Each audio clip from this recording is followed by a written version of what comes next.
Spoken ट्युटोरियलच्या configuration management in admin interface वरील पाठात आपले स्वागत. या पाठात आपण काही मेनू आयटम्स बद्दलही पाहू, जसे की एक्सटेंड, कॉन्फिगरेशन, पीपल आणि रिपोर्ट. या पाठासाठी आपण वापरणार आहोत उबुंटू ऑपरेटिंग सिस्टम, ड्रुपल 8 आणि फायरफॉक्स वेब ब्राउझर.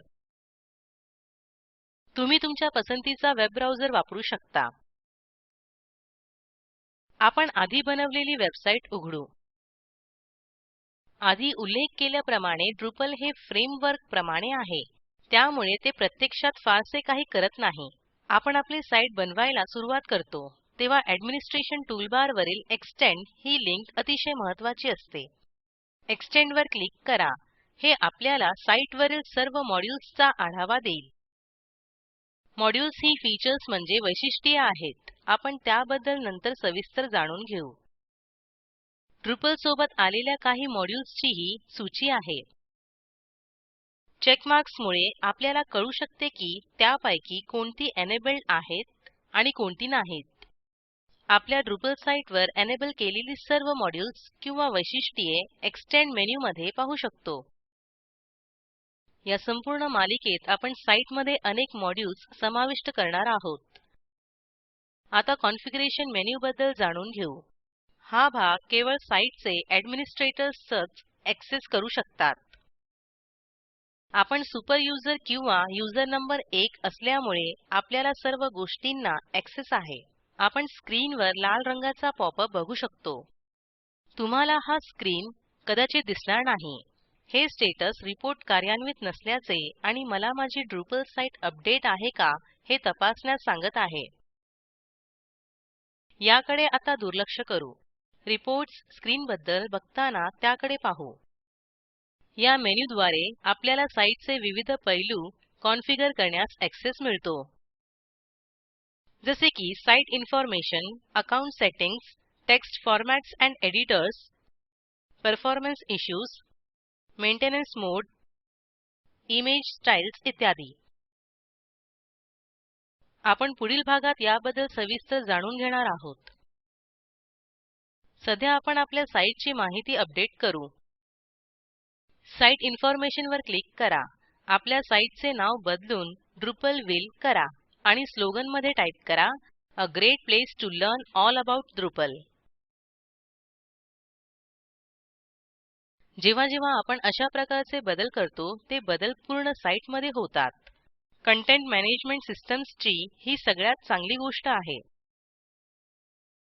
त्यामुळे आता आपल्या साईटमध्ये एक पान असेल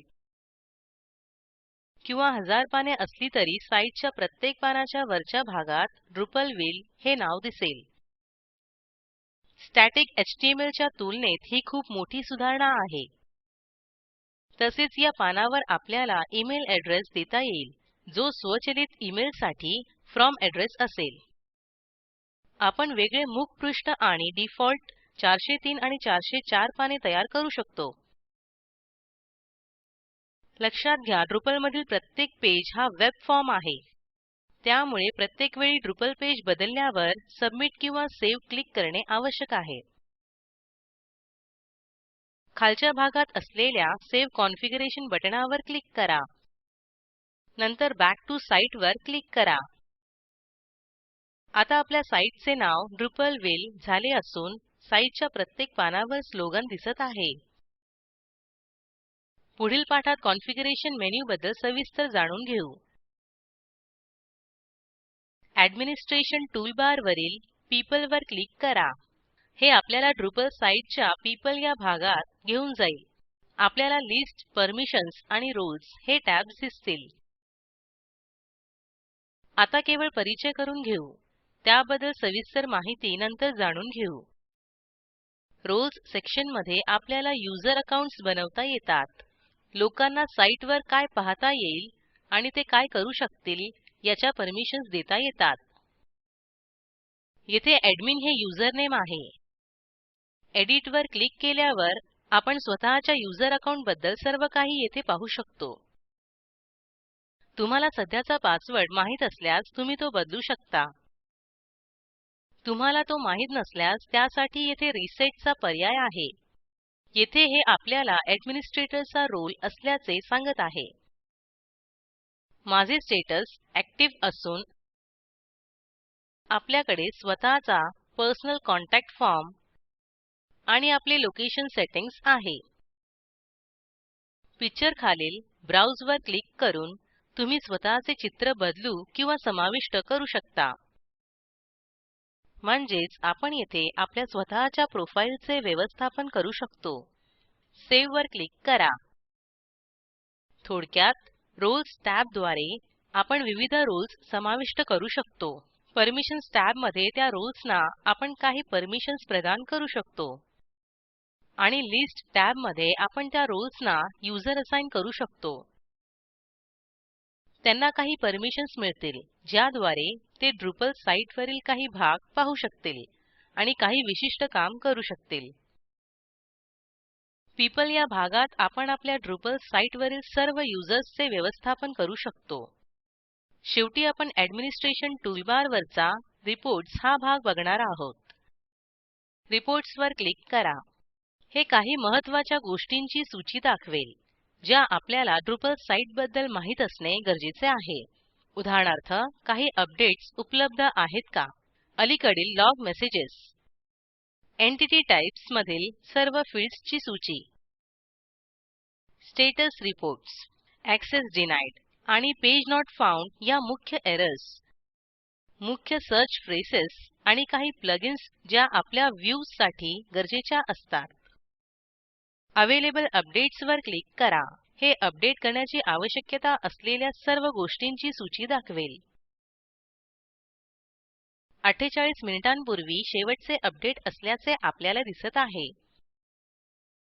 हे cron द्वारे मॅनेज केले जाते. आपल्या सर्व्हरवर याचा सेटअप करणे गरजेचे आहे.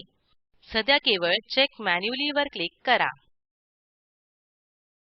आता ड्रुपल आपण इन्स्टॉल केलेल्या सर्व गोष्टी तपासेल आणि अप टू डेट आहोत का हे सांगेल. आपल्या साईटवर आणखी मॉड्यूल्स किंवा वैशिष्ट्ये समाविष्ट केल्यास येथे ही मोठी सूची असेल. ह्या पाठांत आपण हे नंतर परत बघणार आहोत. आपल्या साईटच्या स्टेटस रिपोर्टसाठी रिपोर्ट्स वर क्लिक करा. उदाहरणार्थ आपल्याकडे ड्रुपलचे कोणते व्हर्जन आहे आणि क्रॉन शेवटचे केव्हा कार्यान्वित केले गेले. येथे ही लिंक पाहू शकतो जिच्या सहाय्याने आपण क्रॉन बाहेरून कार्यान्वित करू शकतो. आपली डेटाबेस सिस्टम, डेटाबेस व्हर्जन इत्यादी. तुमच्या साईटच्या रिपोर्ट्स सेक्शनवर बारीक नजर ठेवावी. विशेषतः तुमच्यावर ड्रुपलचे आणि तुम्ही डाउनलोड केलेल्या सर्व मॉड्यूल्सचे अपडेट्स कायम राखण्याची जबाबदारी असल्यास. शेवटी आपल्याकडे हेल्प पर्याय आहे.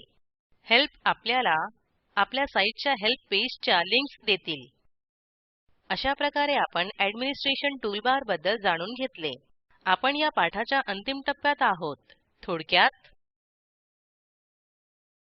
आपण या पाठात हे मेनू आयटम्स जाणून घेतले. एक्सटेंड, कॉन्फिगरेशन, पीपल आणि report.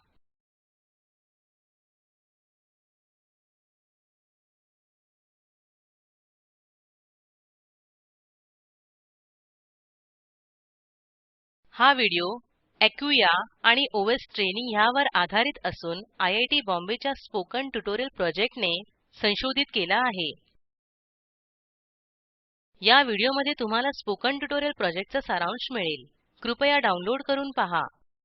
Spoken tutorial project team spoken ट्युटोरियल्सच्या सहाय्याने कार्यशाळा चालविते. ऑनलाईन परीक्षा उत्तीर्ण होणाऱ्या विद्यार्थ्यांना प्रमाणपत्रही दिले जाते. अधिक माहितीसाठी कृपया आम्हाला लिहा. स्पोकन ट्युटोरियल प्रोजेक्टसाठी अर्थसहाय्य NMEICT, MHRD आणि NVLI ministry of culture, government of India यांच्याकडून मिळालेले आहे. मी रंजना भांबळे आपला निरोप घेते. सहभागासाठी धन्यवाद.